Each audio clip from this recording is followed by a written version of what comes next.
nagamba muntu washona ko kasirimu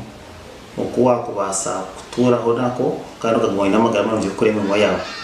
cyaza washona ko kasirimu wanza wafuna counseling kandi bakimara kumuriza bakutandikisa ahambazi yo kucendeza ako kasirimu omubiri omubyejo mabwe no kumira embazi yawe buri zoba uko ukuragirire then kurangutwayo shamu omubyejo no jantwa nto inangu koko mira ngumba zije ako kasirimu kashendero mu kandi ushanga utakirwara kandi kushomesa kugira ngo umuntu yekunde utakaza kugira ko ifuza nyina ako kasirimu kashanga no yeho amasuko so okweho amasuko nacyo ne kintu kitari kirungi